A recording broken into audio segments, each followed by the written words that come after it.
on that second wheel, this is a wheel out of a Waterbury movement that I was working on and got distracted, so the parts still ain't put back together. I don't know if I can make this work or not.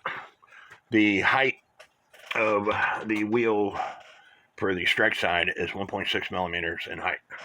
The height on this wheel is 1.57 millimeters in height, which that shouldn't be a big deal. But what is the big deal is the placement of the lantern gear on the movement itself. It goes around, as you can see, but I'm going to have to push this gear down some to get the lantern gear to match up with the great wheel. And a lot of people, and maybe I was taught wrong, maybe I read things wrong, but the great wheel is always the first wheel.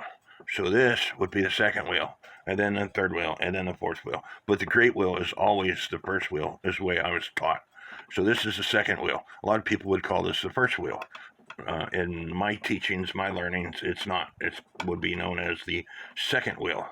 And like I said, this is from a Waterbury clock, the lantern gear. And this is called a lantern pinion gear because it has pins on it. Versus a gear like this that doesn't have pins.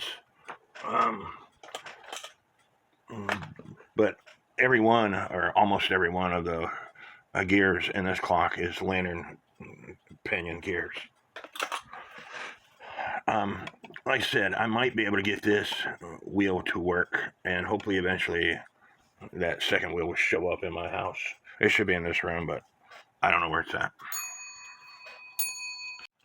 And with that tool from my staking set, this tool fits. I got this in a block of wood here because this needs to come up. So with the tool on the shaft,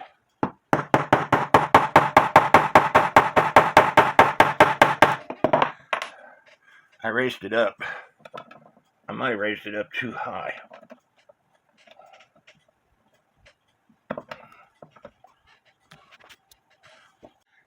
With the wheel in place, I raised it up too high because now it's catching the great wheel, but it's up too high. It's almost touching the brass where the wires go in at first. So I need to take it down 1/8 of an inch.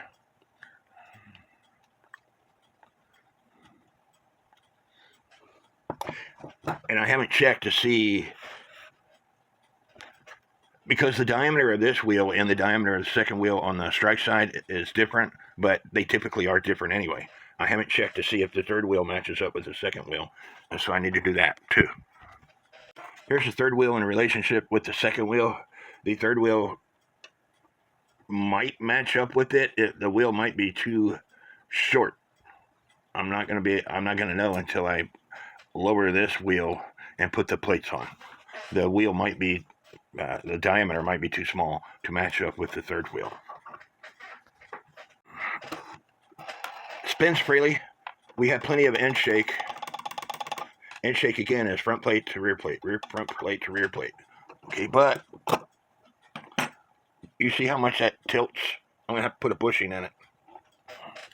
I go by the tilt test. That tilts too much. It's more than 10%, 20%. It's like there's 90 degrees and this is 70 degrees, so 75 degrees. I don't know, 80 degrees. But anyway, in my opinion, it tilts too much, and so I'm gonna have to put a bushing in that side. This side don't tilt that much. It tilts, but not as much as this side.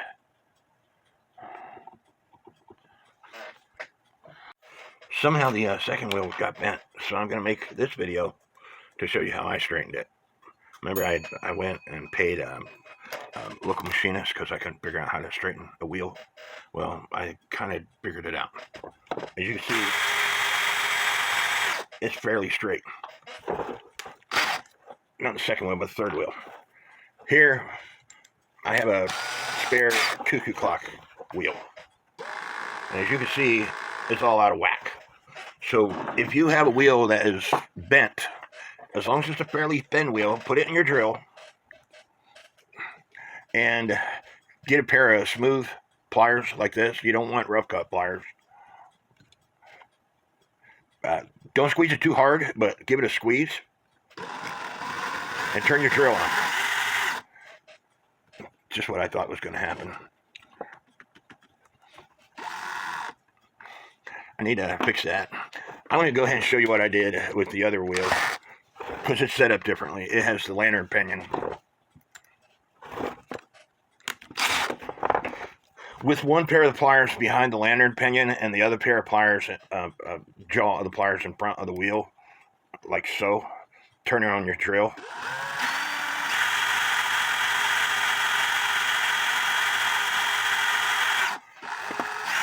As you can see, I think it's pretty straight.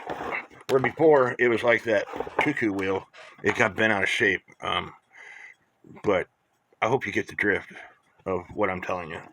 Smooth pair of pliers. You can sit here and try to bend it in shape, and that works to a point. You could put this into a block of wood. I got a hole here drilled just for that. And then with your hammer, as you can see, it tilts. With your hammer, go around and tapping it. It would be better if you had a longer shaft where you could turn on your drill to tap it. But, you know, in a case like this cuckoo clock movement, you know, they're only pressed onto the to the pinion gear. This is called a pinion gear. It doesn't have wires in it. The wheel is pressed onto the pinion gear, and in order to resolve this issue, I would have to press it on or solder it. I might solder it and then do this video some more, but okay, don't mind my soldering. I told you I sucked at soldering, but as you can see, the wheel is all bent out of shape. So you're going to put a pair of smooth jaw pliers, one part of the pliers on the back side of, in this case, the pinion gear, and then this side of the smooth jaw pliers onto the wheel itself, and give it a light squeeze as you slowly turn the drill on.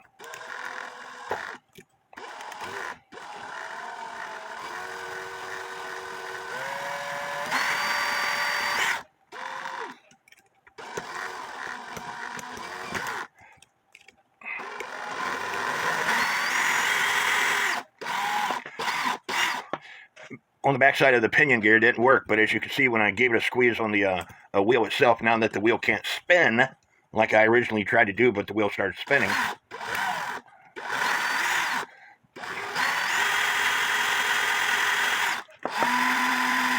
Much better. Is it perfect? No, but it's a lot better than what it was.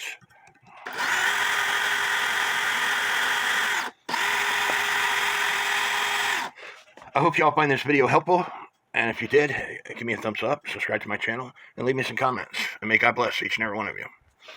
If this wheel comes loose, you're going to have to solder it, and hopefully you're a better solderer than the person than I am. If you have the antique clock wheels, they're a lot thicker than this wheel. This wheel, 0.2 millimeters in diameter. This is an antique, it's an older, it's not 100 years old antique, but it's a great wheel that these two holes is for the ratchet assembly. I had to order a different great wheel. This thing was made in the 50s, 40s, 50s. It is 0.3 millimeters in diameter. It shouldn't bend on you anyway. The newer ones, the thinner ones, will bend on you. But if they do bend, I just showed you how you can straighten them, so they're a lot straighter than what they were. Again, I'm going to bend this out of shape again. And as you can see, it's bent out of shape. Smooth jaw pliers. It has to be smooth jaw pliers, and preferably brass pliers. I don't have any brass pliers, so that's why I'm using this. Put a shaft in your drill. Make sure the wheel is secure to the shaft itself. squeezing the wheel, turning on the drill slightly,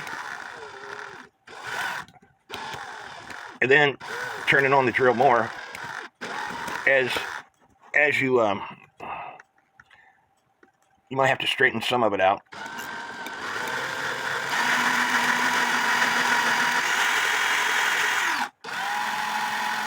Again, is it perfect? No, but it's a lot straighter, and if I sat here and messed with it, I'm sure I could get it even straighter, but this is just an idea. The wheel was loose on the shaft again. My soldering came undone, and that's why it's not doing its thing. But anyway, this should give you a good idea of how to straighten them. Again, hope this helps. May God bless. The third wheel is the one I had to straighten it out because it was all bent. It also moved on me, so I had to reposition it. I still got to take the second wheel down some. But as you can see, all the wheels are rotating as they should. And I still need to put a pivot, a bushing in this pivot hole right here.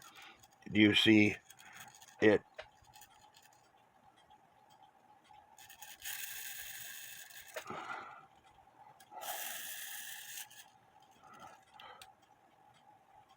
It's got a little bit of wear in it. And the second wheel that I put in, and that's because the second wheel diameter, pivot diameters were a little bit different than the original wheel. However, I believe that this will work. I gotta, like I said, lower this wheel first.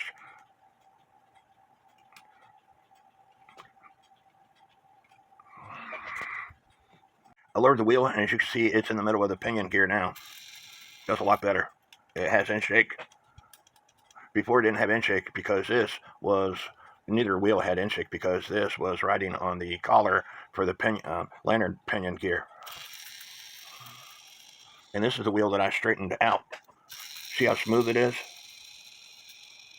So it can be straightened out.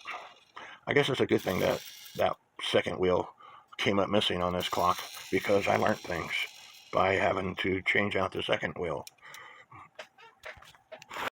And because I have the wheel in place where I want it, I don't want it to move. The way you tighten these up is as you can see, there's ping marks on the end of this collar. It's got like 4 or 5 ping marks. So what I'm going to do is get out my punch and make more ping marks.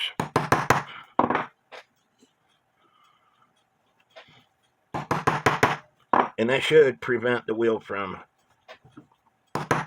moving on the shaft. Should.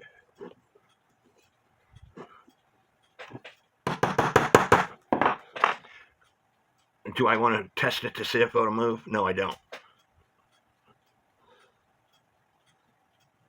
But that's what it's designed for, those little ping marks. And I said before you even think about putting a bushing in, you need to polish the pivots. If you're going to polish the pivots, I use an Arkansas stone.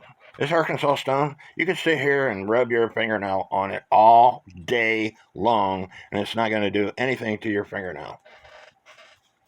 So I have this thing in my drill, because I don't have a lathe, and what you want to do, you see the width of the pivot. When you put this thing on the Arkansas stone and turn on your drill, the Arkansas stone is going to change colors. It's dirt coming off, okay? You see how dirty that is?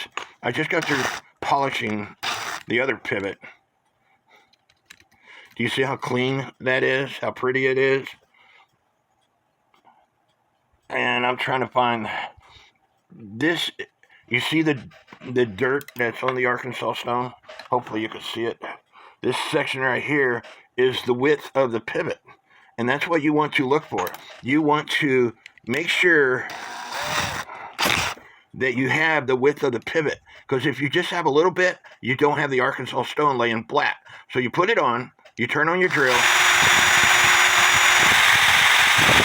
you look for the width of that pivot.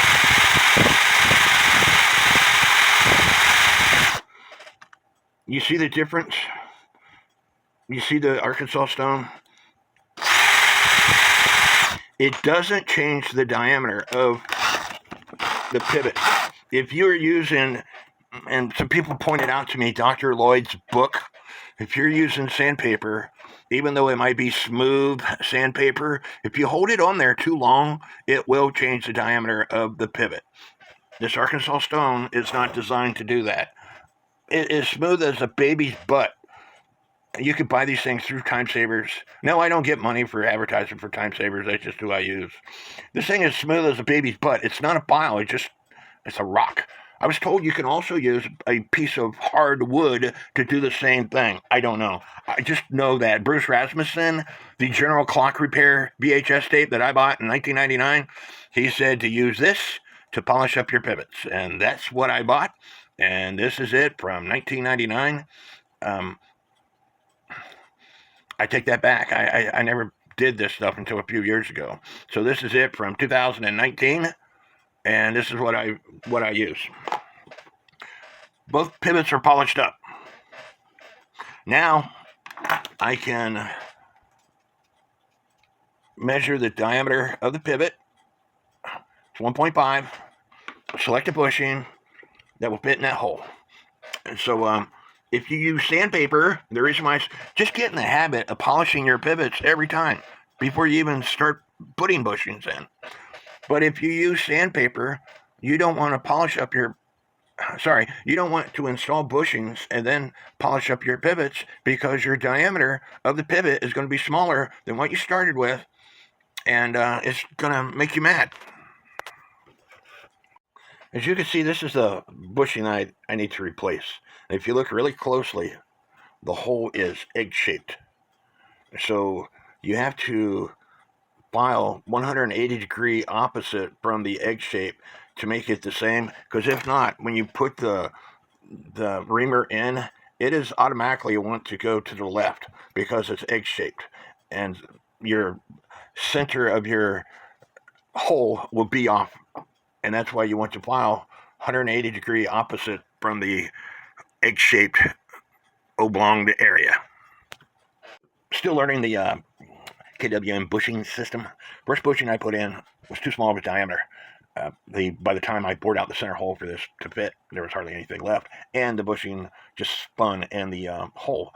The next bushing I put in is not actually for KWM bushings. However, I have these in my packages, my supplies. It doesn't say anything about KWM on here. It does say made in USA. The height is the diameter is 2.0, and I got the wrong one. Stand by. I've got all kinds of packages in my supplies, and that's why it got confusing. But I chose this one. The height was 3. The diameter was 3. Told you wrong again. I chose this one. The diameter was 3.5, the height 2.0, and the bore was 1.2. The bore needed to be 1.5 for the pivots to fit.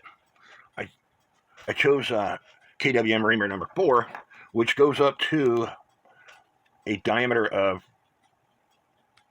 3.4, but I didn't go all the way. I went to about right here on this reamer. I could have got out my cutting broaches, but it would have taken a very long time, and so I just chose this, went until I thought the hole was big enough, and then I was able to put the bushing in. And as you can see now, the tilt is not as bad as what it was, and when I put the plate together, it all functions properly. It's got plenty of end shake. Wheel spins just fine. On to the next bushing. That bushing there only took me about an hour, because I messed around with the first one, trying to get it to stay in. My point that I'm trying to get across is sometimes too small of a diameter is going to hurt you. The bigger diameter of the bushing will help you out if you have to put a big hole in the center. And again, I could have ordered bushings, but why? I got all these bushings. The bore is 1.2. I needed it to be 1.5. So that's what cutting broaches are for, to get you to that size.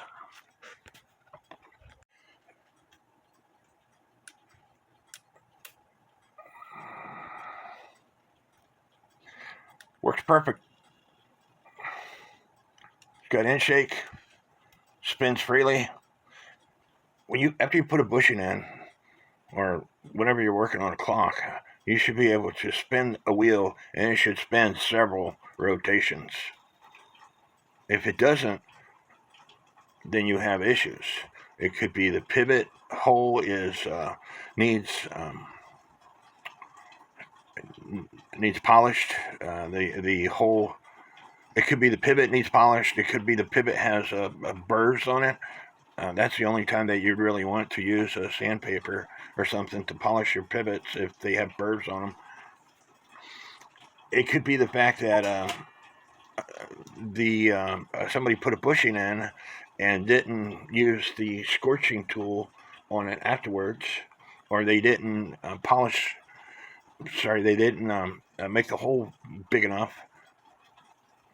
It could be several different things, but you have to investigate and figure out what's going on.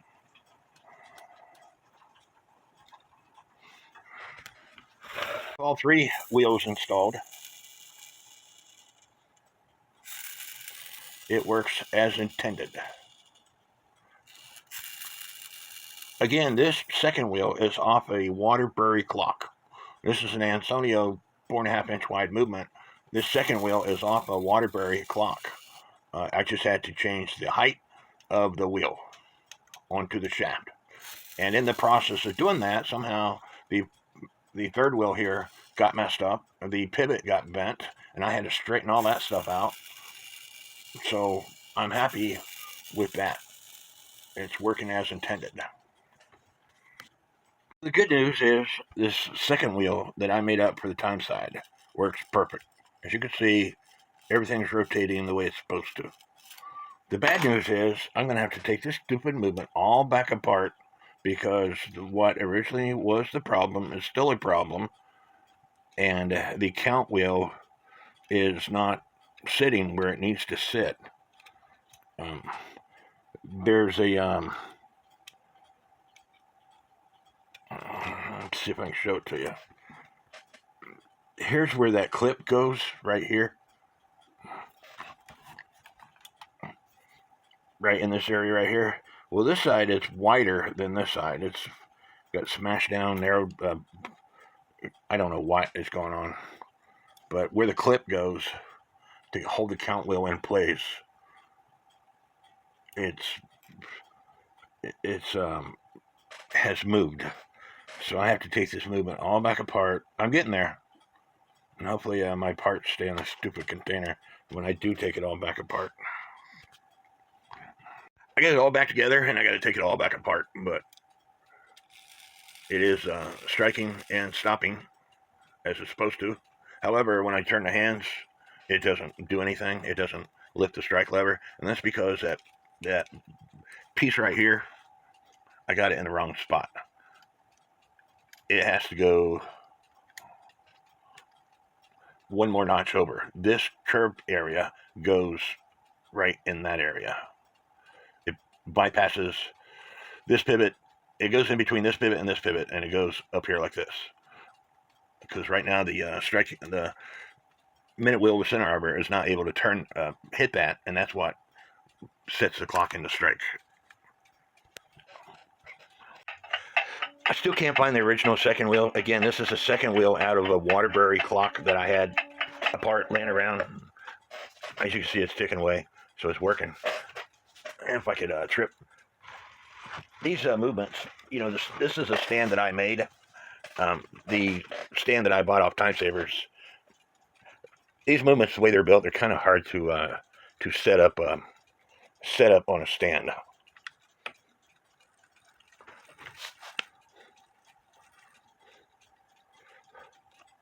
But we're getting there. Sometimes I hate working on clocks. Everything that you do, everything else reflects it all. the strike wasn't working, and I was trying to figure it out. It, for whatever reason, I could rotate it this way, but I couldn't rotate the other way. And I put this bushing in, but the bushing fell out. So if I move this wheel to put it back in dead center, it will rotate. But because it's an oblong hole, it gets in that bad spot and it doesn't want to rotate. So now I have to take this movement all back apart and put another bushing in this hole. This time I'm going to go with a bigger bushing versus a smaller bushing that I put in. And so, every once in a while you got to just walk away from your project, because if you don't, you'll end up throwing the thing across the room. But the good news is it ticks when I got it in the right spot.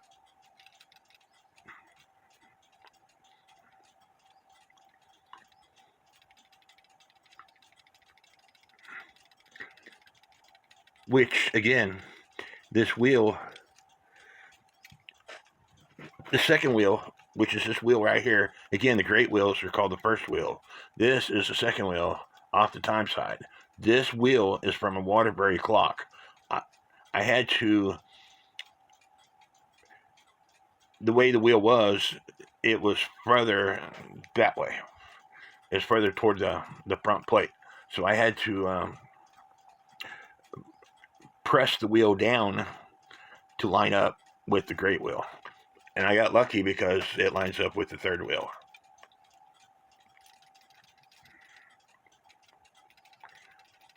Now, if I can just get the strike side settled down, we will be in business. This is the plates, and all my parts are in this container here. Well, a lot of them in this container. But this is the plates for that Waterbury movement that I took that wheel from.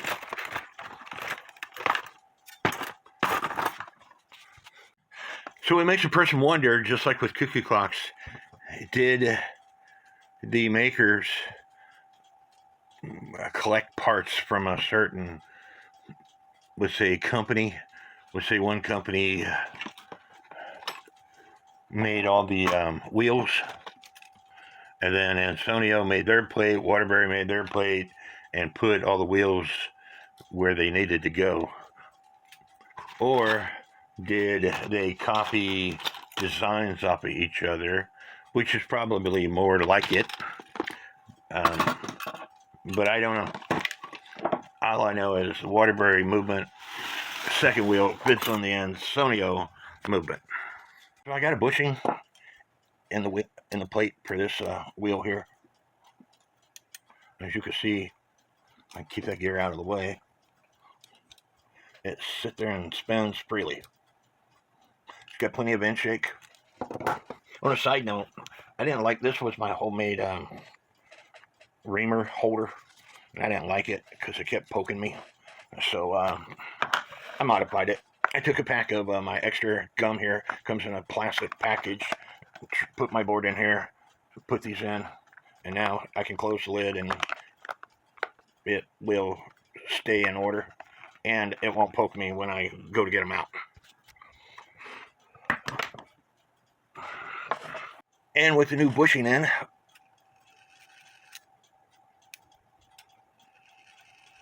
stops where it's supposed to.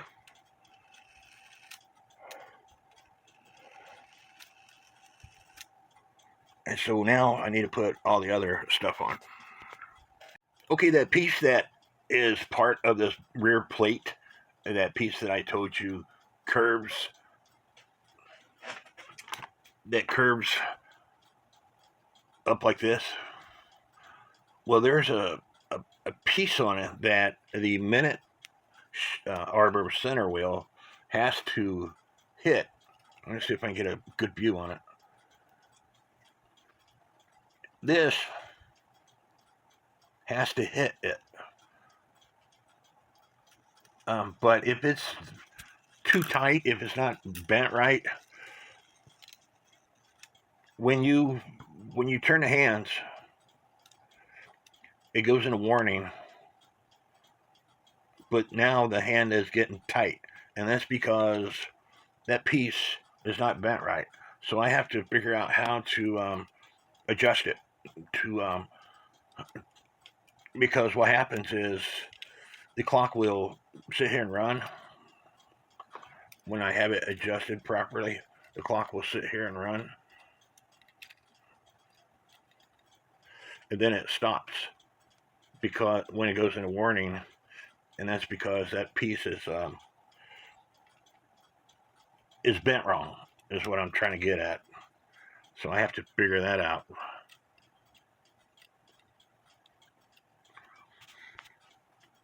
You should be able to see the lever. It has raised up. It's going in warning.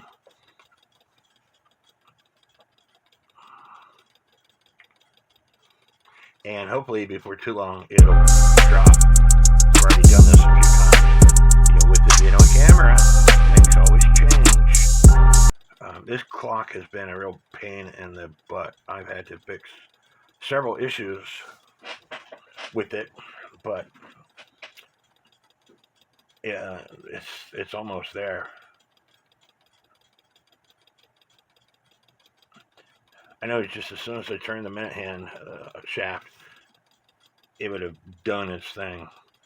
With the pendulum off, it'll go faster than with it on. So bear with us, and you'll see this drop before too long.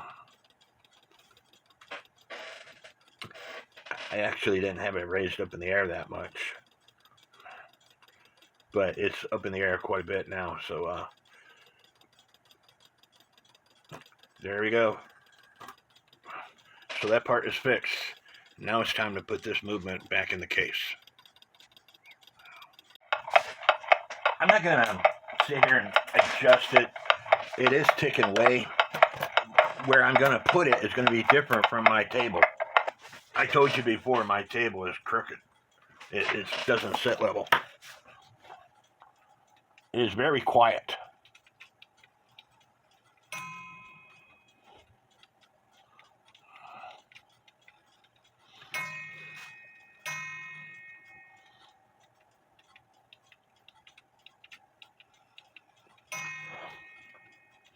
It's off a little bit on the half hour and the hour. It strikes about a minute till, but I'm happy with that. So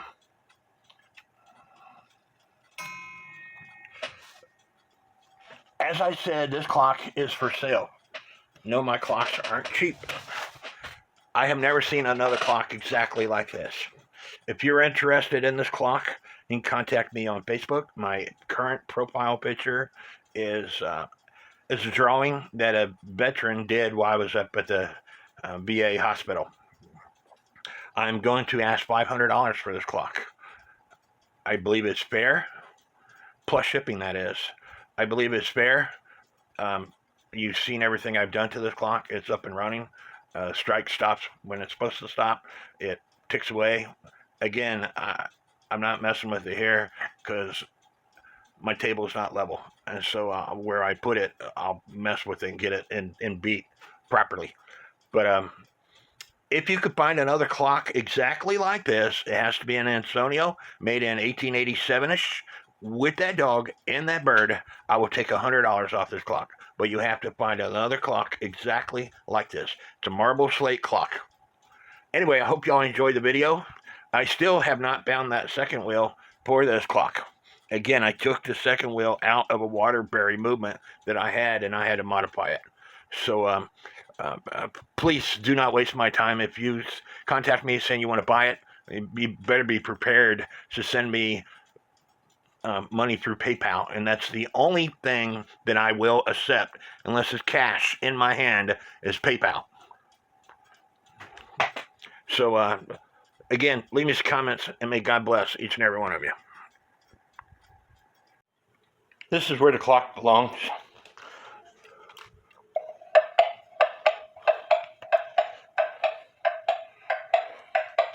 It's been ticking like this for like 15 minutes.